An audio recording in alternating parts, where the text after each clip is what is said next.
અરવલ્લીમાંથી ગરીબોનું અનાજ બારોબાર સગી કરવાનો પર્દાફાશ થયો। ભિલોડાની અસાલ જીઆઈડીસીમાંથી સરકારી અનાજનો જથ્થો ઝડપાઈ ગયો। શરાફ એગ્રોમાં એક ટેમ્પામાંથી ઘઉંના કટ્ટા મળી આવ્યા। સરકારી ઘઉંના 96 કટ્ટા પર પંજાબ સરકારનું લખાણ છાપેલું જોવા મળ્યું।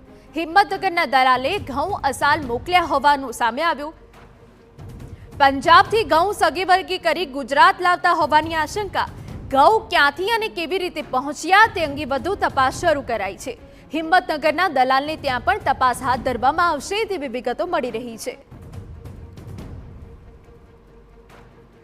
તો પંજાબથી ઘઉં સગીવગી કરવાનું આખું આજે કૌભાંડ હતું। ગરીબોનું અનાજ બારોબાર સગી કરવાનો પર્દાફાશ થઈ ગયો છે। ભિલોડાની અસાલ જીઆઈડીસીમાંથી સરકારી અનાજનો જથ્થો ઝડપાઈ ગયો છે।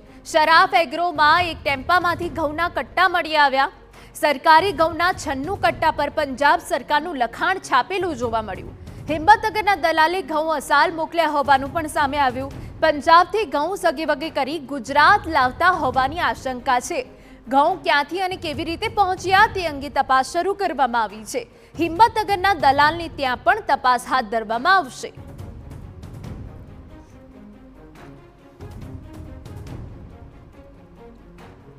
અમારા સંવાદદાતા અમનીશ ગોસ્વામી વધુ વિગતે વાત કરવા જોડાયા છે। અમનીશ, પૂરી વિગત।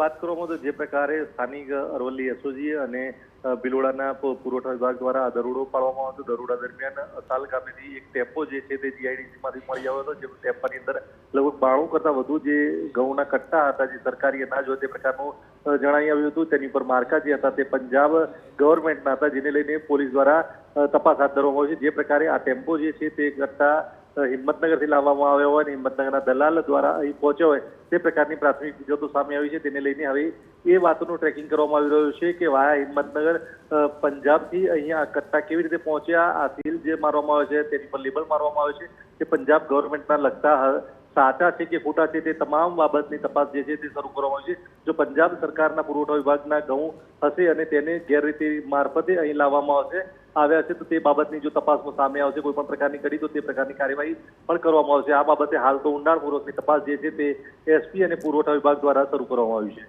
બિલકુલ, આભાર અમનીશ। તો ગરીબોનું અનાજ બારોબાર સગી કરવાનો પર્દાફાશ, હવે તમામ દિશાઓ પર તપાસ હાથ ધરવામાં આવશે કે આ ઘઉં ક્યાંથી આવ્યા હતા, કોને મોકલવાના હતા, એ તમામ